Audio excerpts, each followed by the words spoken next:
perempuan ini disantet, diguna-guna supaya merasakan kebencian kepada suaminya, Mas. Ternyata begitu diruqyah benar saja. Sudah hampir 20 tahun. 20 tahun. Lewat mana kamu masuk? Lewat mana kamu? 20 tahun, Pak. Makanan. Lewat makanan. Berarti dapat kiriman dari orang. Ya. Ya, kamu jangan membuat fitnah atas hal ini. Apapun yang kau ucapkan, wallahu a'lam. Ya. Hanya Allah yang tahu. Ya, mau pihak. Enggak mau. Teman-teman, syaitan itu sifat, bukan wujud. Kalau kita melihat penampakan segala macam, itu bukan setan. Setan itu adalah di dalam diri kita sendiri. Siti Aisyah bertanya kepada Rasulullah, "Ya Rasulullah, apakah di badanmu ada jinnya?"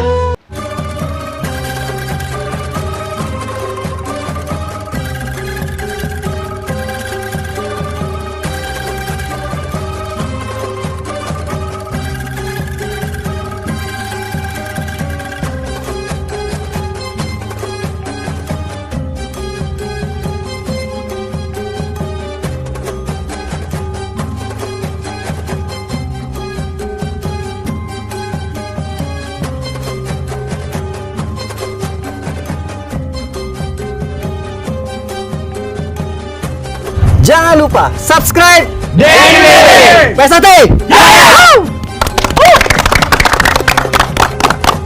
Assalamualaikum warahmatullahi wabarakatuh. Salam pencak silat, salam persaudaraan. Kembali lagi dengan saya Denny Presani dengan Ustadz Abdul Khair dalam channel YouTube-nya Asgar Blade dan dalam channel YouTube saya Denny WW. Nah, di kesempatan kali ini kita akan membahas tentang yang dimana ada salah satu stasiun TV mengupload video di channel YouTube juga ya, yang judulnya itu adalah Taubatnya Sang Pendekar. Taubatnya Sang Pendekar ya. Sebenarnya ini udah lama Ustadz ya, udah lama, tetapi akan kita bahas. Nah, Taubatnya Sang Pendekar, kita tidak setuju dengan judulnya ini. Betul, Mas. Betul Ustadz ya. Betul, Mas. Kesannya itu, taubatnya itu seorang pendekar ini melakukan suatu kejahatan. Orang yang menjadi pendekar itu melakukan suatu kejahatan ya. Jadi pendekar itu artiannya luas, bukan cuman pesilat saja ya. Pendekar ini adalah orang yang belajar suatu bela diri, yang menekuni bela diri bisa dikatakan pendekar ya. Baik itu karate, taekwondo, kungfu, shaolin, di Indonesianya bahasanya pendekar ya, pendekar bela diri lah. Jadi seakan-akan di judul ini kesannya pendekar itu jelek, padahal tidak semua pendekar itu jelek ya. Balik lagi ke masing-masing pribadinya. Kenapa sih tidak membuat judul seperti taubatnya orang yang belajar ilmu kebal misalkan Ustadz ya, taubatnya orang belajar ilmu rawa rontek, seperti itu Ustadz ya. Itu bagaimana menurut Ustadz, tanggapan Ustadz? Dan di sini pembahasannya adalah seorang pendekar itu diruqyah yang belajar ilmu seperti itu. Jadi kita bahas Ustadz. Jadi begini, Mas, kalau nilai daripada sebuah taubat, artinya benar-benar orang yang melakukan itu kesalahan yang fatal. Taubat ya, isi daripada taubat adalah ahli maksiat, pelaku musyrik ya, dan hal-hal yang tidak diridhoi oleh Allah Subhanahu wa taala, yang pasti pendosa. Yang pasti pendosa. Artinya di situ taubat. Maka dia buat judul Taubatnya Sang Pendekar. Di sini yang saya tidak suka, taubatnya oke, bagus, tapi belakangnya pendekar. Benar kata Mas Denny bahwasanya sang pendekar itu luas maknanya. Termasuk kita yang belajar silat. Silat ini adalah pertama silaturahmi, yang kedua Mas, silat ini budidaya apa? Budaya bangsa Indonesia asli. Kok seperti dinyinyirin seperti itu? Makanya kami kurang setuju dengan hal demikian. Padahal Mas Den, banyak sekali loh pendekar-pendekar yang taat kepada perintah Allah. Ya, kalau memang mau melakukan hal demikian itu semua oknum kalau menurut saya, Mas. Ada pendekar yang mungkin melakukan hal demikian itu oknum.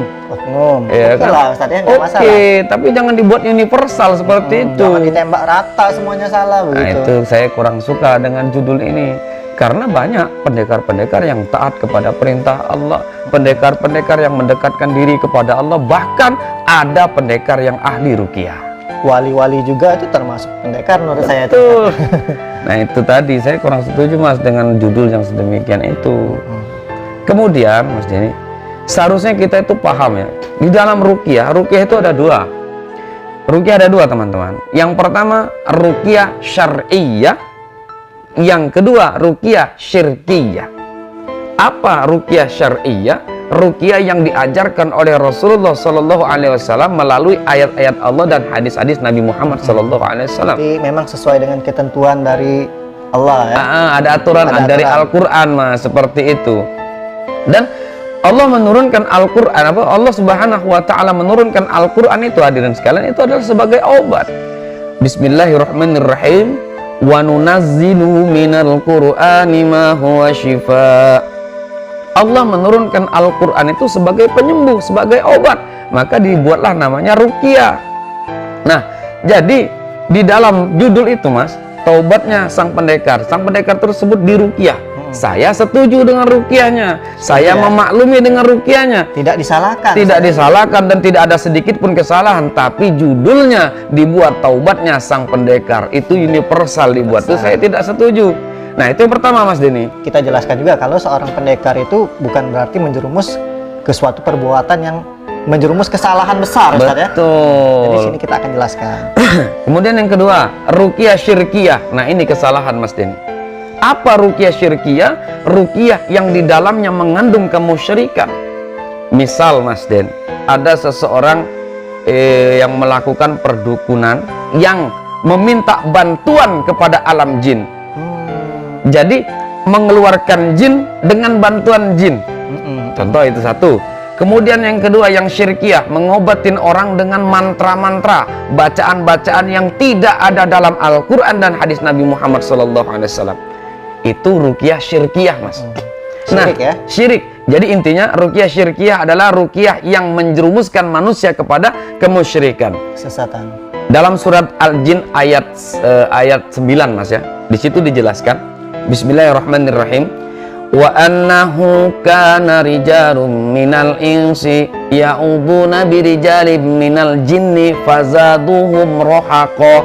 Artinya, ada seorang laki-laki dari kalangan manusia meminta bantuan kepada laki-laki dari alam jin, dan pasti kata Allah jin tersebut akan menyesatkan mereka. Nah, jadi itu tidak diperbolehkan ruqyah syirkiyah itu teman-teman. Seperti itu. Jadi dia minta bantuan seperti selain Tuhan Ustaz ya. Betul. Dengan jin, dengan alat-alat benda. Apalagi meminta tumbal. Itu Masya tidak Allah. dibetulkan sekali Ustaz ya. Luar biasa. Ada kan misalkan kamu ini datang ya, bawa bunga 7 rupa, misalkan bawa rokok, bawa itu. Iya. Syaratnya katanya Ustaz, itu gimana itu Ustaz? Ya jelas itu menjurus kepada kemusyrikan. Tidak Mas ya. dibenarkan ya. Wallahu la yahdil qaumal musyrikin. Allah Subhanahu wa taala tidak akan memberikan hidayah, petunjuk kepada orang-orang pelaku-pelaku musyrik. Dan dosa yang tidak diampuni adalah yaitu tadi Mas, dosa menduakan Allah, Mendoakan Allah. dosa musyrik. Jadi semuanya tadi balik lagi ke niatnya kita juga Ustaz ya. Betul. Jadi niatnya kemana? Nah, jadi di dalam hal ruqyah itu Mas, menurut saya, karena gini Mas, saya juga kan dulu memang saya itu seorang peruqyah Mas. Saya pernah lihat Ustaz lu banyak ya datang ruqyah sini. Seorang awal-awal. peruqyah. Jadi gini Mas Denny, sudah banyak juga saya meruqyah ya. Alhamdulillah, yang saya jalani itu sesuai dengan prosedur yang ada di dalam Al-Quran dan hadis. Membacakan ayat-ayat Allah Subhanahu wa taala. Yang kira-kira di dalam hal ini tidak ada di dalamnya itu kemusyrikan sedikit pun. Yang jelas di dalam ruqyah ini adalah pengobatan yang memang sudah ada sejak dulu, yang diajarkan oleh Rasulullah. Sebagai contoh sedikit Mas ya, ketika Rasulullah Shallallahu Alaihi Wasallam ya kan masuk dalam sebuah gua, mau masuk dalam sebuah gua Mas, kata Sayyidina Abu Bakar, jangan dulu ya Rasulullah, saya takut dan khawatir kalau di dalam gua tersebut ada yang namanya kalajengking. Ternyata waktu dibersihkan Mas, tempat gua yang mau disinggahi oleh mereka, benar ada kalajengking menyengat tangan Sayyidina Abu Bakar. Tapi begitu disengat, langsung Rasulullah memegang, membacakan suratul Al-Fatihah sampai selesai, waladhdallin, ditiup oleh Rasulullah, racunnya keluar. Itu ruqyah sudah diajarkan oleh Rasulullah sejak dulu. Ruqyah untuk kesehatan Ustaz. Berarti, nah ruqyah ini apakah semuanya itu untuk menyembuhkan atau mendeteksi ada jin dalam tubuh kita, atau bisa juga untuk kesehatan tadi? Begitu. Jadi gini Mas, Hmm. wa nunazzilu minal qur'ani ma huwa shifaa'un wa rahmatun lil mu'minin. Allah Subhanahu wa ta'ala menurunkan Al-Quran itu sebagai obat dan penyembuh, teman-teman. Jadi apapun yang namanya ruqyah itu tidak hanya kaitan dengan alam gaib saja, tidak berkaitan dengan santet saja. Anda punya penyakit emah, Anda ruqyah. Anda punya sakit kepala, Anda ruqyah. Anda punya penyakit apapun, di jalan ruqyah, insya Allah Allah Subhanahu wa ta'ala sembuhkan penyakit Anda. Seperti itu, Jadi Mas. bisa diruqyahkan untuk orang yang sakit juga, Ustaz, ya? Benar. Nah, ini lagi, Ustaz. Apakah setiap orang yang diruqyah itu selalu ada reaksinya seperti kesakitan atau merasa seperti kemasukan, Ustaz? Seperti itu. Yang jelas, kalau memang ada gangguan dalam tubuhnya Mas Denny, pasti ada reaksi. Oh, kalau ada gangguan ya? Ada reaksi. Saya pernah Mas meruqyah, ada seorang ibu-ibu yang terkena santet Mas. Terkena santet? Iya, ibu itu nggak sadar kalau santetnya sudah 10 tahun di dalam tubuhnya. 10 tahun? Betul. Santet gitu ya, Ustaz? Bahkan Ada videonya nggak, Ustaz? saya punya videonya, Benar ya? tapi sebentar saya jelaskan sedikit Mas ya nanti. Jadi Mas, suaminya itu nggak pernah diberi diberikan selayaknya seorang suami sudah 10 tahun, teman-teman. Karena dia melihat suaminya itu seperti melihat kebencian. Jadi perempuan ini disantet, diguna-guna supaya merasakan kebencian kepada suaminya, Mas. Ternyata begitu diruqyah, benar saja dia sudah 10 tahun di dalam badan ini. Jadi suaminya itu memang udah ngerasain ada kelainan ya? Nah, suaminya baru minta tolong kepada saya, kemudian saya ruqyahkan dan simak bagaimana videonya. Oke. Sudah lama numpang. Udah lama numpang, udah berapa tahun? Sudah hampir 20 tahun. 20 tahun. Lewat mana kamu masuk? Lewat mana kamu? 20 tahun, Pak. Makanan. Lewat makanan. Berarti dapat kiriman dari orang. Ya, Ya, kamu jangan membuat fitnah atas hal ini. Apapun yang kau ucapkan, wallahu a'lam. ya. Hanya Allah yang tahu. Ya, Al-Fatihah. Tidak mau. Wabarakatuh.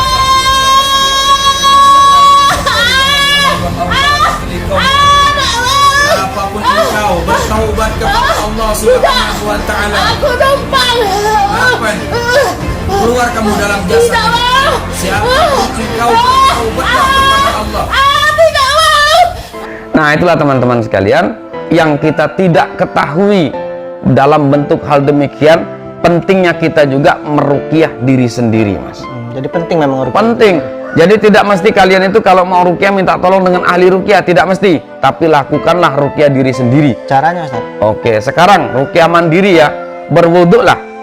Setelah berwuduk, kemudian ambil air sholat hajat 2 rakaat. Sholat hajat. Iya. Sebelum itu siapkan air putih 1 gelas untuk ditaruh di depan kita. Setelah itu Anda bacakan suratul Fatihah, Al-Ikhlas, Al-Falaq, An-Nas. Jadi baca itu, tiupkan ke air tersebut, doa minta sama Allah mohon kesembuhan, doa sama Allah mohon dilindungi, doa minta kepada Allah supaya dijadikan air ini sebagai obat. Obat ya. Jadi tetap mintanya kepada Allah, Ustaz ya. Betul. Jangan mintanya sama air ini, sama ayat-ayat ini, tetap mintanya kepada Allah. Allah Subhanahu wa taala. Nah, Begitu, pertanyaan teman-teman. ini juga, Ustaz. Pertanyaan terakhir lah saya. Setahu saya, Ustaz ya, di dalam diri kita ini kan ada jin ya. Nah, apakah di ruqyah itu kan setiap orang ada reaksi kesakitan ya? Nah, kan di dalam diri kita ini ada jin, Ustaz. Betul. Nah, gimana itu? Oke. Jadi begini, Mas. Makhluk gaib itu ada 4 ya. Benar nggak ada jin di setiap tubuh manusia? Betul. Pertama, fahuwa qorinuhu. Siti Aisyah bertanya kepada Rasulullah, "Ya Rasulullah, apakah di badanmu ada jinnya?" Jawaban Rasulullah, Mas, ada, tapi sudah saya Islamkan. Jadi sekalipun jin itu ada dalam tubuh kita, kita sendirilah yang mengendalikan jin tersebut. Berarti tidak semua orang di ruqyah itu merasakan kesakitan walaupun ada jinnya. Nah, ini juga, Mas ya. Jinnya itu yang ganggu aja tuh gimana, Ustaz? Fahuwa qorinuhu. Qorin itu, Mas, sebangsa dan sejenis jin juga yang ada dalam diri kita. Yang membedakan adalah usianya, teman-teman. Kalau manusia itu 60-70 tahun usianya, sedangkan jin yang ada dalam tubuh kita bisa ratusan bahkan ribuan tahun. Jin dalam tubuh kita. Iya. Jadi sudah jauh-jauh dia sudah ada, Ustaz, ya? Betul mas, tapi begini mas, begitu manusianya meninggal dunia, korinnya naik ke atas ya, itu yang suka keliling 40 hari di rumahnya itu mas, ketika Itulah, meninggal kata dunia. Orang meninggal ruhnya itu 40 itu bukan dia ya? Bukan. Korinnya. Korinnya Oh, teman-teman. oke. Saya baru tahu. Nah itu Belum juga, lagi. itu juga mas ya. Korin itu kalau dia orang sakti ya, atau dukun sakti, justru kadang masuk ke dalam tubuh cucunya, seolah-olah ingin melindungi, seolah-olah ini namanya jin-jin keturunan tuh seperti itu mas, jin nasab namanya teman-teman. Nah itu namanya korin. Nah terus apakah kalau kita sudah meninggal tadi, dia ikut meninggal nggak? Tetap hidup apa? Atau dia menjadi orang lain lagi, Ustaz? Jadi begini mas, tidak ada dalam Islam reinkarnasi, tidak Nggak ada ada, ya. Nah. Terus yang jelas kata Allah dalam Al-Quran, kullu nafsin dha'iqatul maut. Jadi setiap makhluk yang bernyawa pasti mengalami kematian. Makanya saya bilang perbedaan antara jin korin dengan manusia adalah usia. Kalau kita 60-70 tahun, mereka bisa sampai 100 bahkan ribuan tahun. Yang jelas mati. Yang pasti dia merasakan kematian. Kematian juga. Betul. Seperti itu. Nah kemudian yang kedua mas, yang kedua itu adalah setan. Ingat teman-teman, setan itu sifat bukan wujud. Kalau kita melihat penampakan segala macam, itu bukan setan. Setan itu adalah di dalam diri kita sendiri. Dalilnya alladzi yuwaswisu fi sudurin nas minal jinnati wan nas, ya kan? Jadi yang berbisik-bisik dalam hati manusia, yang berbisik-bisik dalam hati jin. Manusia yang jahat itulah setan, jin yang jahat itulah setan. Jadi setan adalah sifat. Makanya orang tuh kadang marah, setan lo. sifat yang jelek, Ustaz, Itu gitu ya. sifat buruk dalam diri manusia itu adalah apa namanya, setan tadi. Nah kemudian yang ketiga mas Denny, iblis. Iblis. Al-iblisu min asma'i syaitan. Iblis juga bangsa jin juga, tapi iblis adalah salah satu nama dari nama setan, yang istilahnya kalau dulu namanya Azazil ya, karena dia melanggar perintah Allah, disuruh menyembah Adam, dia nggak mau, maka dikeluarkan li Adam fasajadu ila iblis, kan ayatnya kan, maka dia dikeluarkan dari surganya Allah Subhanahu wa taala. Seperti itu Mas Denny. Dan yang keempat adalah para malaikatnya Allah. Jadi makhluk gaib, hal-hal gaib itu banyak teman-teman. Seperti itu, dan itu harus kita yakini. Kita harus percaya, Ustaz, ya. Betul, iman, kita harus mengimani hal tersebut. Dalilnya alladzina yu'minuna bil ghaib. Orang-orang beriman harus yakin dengan hal gaib. Ini terakhir ya, Ustaz ya. Terakhir sebelum ditutup, Ustaz masih nggak ini ngerukiai orang? Oke, begini Mas Denny. Saya juga sedikit menceritakan, dulu saya itu peruqyah. Saking banyaknya yang saya ruqyah, kadang-kadang Mas Denny, saya itu kurang adab. Seharusnya bagi anda semua seorang peruqyah, baiknya terlebih dahulu berwudu. Jagalah wudu, itu sangat paling dasar sekali. Walaupun anda jarang berzikir ya, walaupun anda jarang sholat tahajud, tapi kalau mau ruqyah orang, alangkah lebih baiknya berwudu terlebih dahulu untuk pembentengan. Karena waktu itu mas, saya ini sakit yang mana dokter nggak tahu penyakit saya apa. Nggak bisa terdeteksi ya. Sehat kata dokter. Iya, sempat saya dirawat di rumah sakit, periksa jantung, apalagi mas, tes darah, gula darah tuh nggak ada, semua normal. Secara medis sudah diperiksa, Ustaz ya. Tapi sakit mas. Tapi tetap sakit. Nah kemudian saya datangi guru saya sowan kepada guru saya. Rupanya guru saya lebih paham. Ada yang ganggu kamu katanya, seperti itu mas. Kemudian saya diruqyahkan oleh guru saya. Benar saja seperti terasa bagi saya, ibarat rambut yang keluar dari mulut, ada yang keluar seperti itu mas. Begitu sudah keluar, beliau mengatakan, mulai saat ini kamu istirahat dulu meruqyah. Nah jadi mas, saya sekarang menuruti apa perintah dari guru saya untuk istirahat dulu meruqyah. Insya Allah nanti kalau sudah mulai sehat kembali, baru saya turun lagi di bidang ruqyah. Tapi kalau orang meminta doakan, insya Allah kita bantu doakan, Ustaz ya. Betul, minta doakan buat kesembuhan atau air putih yang saya doakan, mudah-mudahan ada kesembuhan. Saya juga bisa bantu seperti itu insya Allah. Oke Ustaz, terima kasih Ustaz. Pembahasan ini isinya ilmu ini. Masya Allah. Banyak hal-hal yang saya tidak tahu, jadi saya tahu dalam pembahasan ini ya. Yang intinya tadi, balik lagi ke pembahasan tadi ya. Taubat seorang pendekar itu, tidak semua pendekar itu jelek ya. Betul, Mas. Jadi Intinya kita kalau ada suatu kesalahan jangan langsung ditembak rata, Ustadz ya. Iya, Kita universal. carilah judulnya memang yang benar-benar bagus. Jangan sampai menyinggung kebanyakan orang yang kita memang notabenanya pendekar itu luas. Cukup ya Ustadz ya. Cukup. Terima kasih Ustadz atas waktunya pembahasannya hari ini. Semoga bermanfaat bagi saya pribadi dan kita semua para penonton Denny Wiwin. Terima kasih Ustadz ya. Assalamualaikum warahmatullahi wabarakatuh. Salam pencak silat, salam persaudaraan. Bye bye.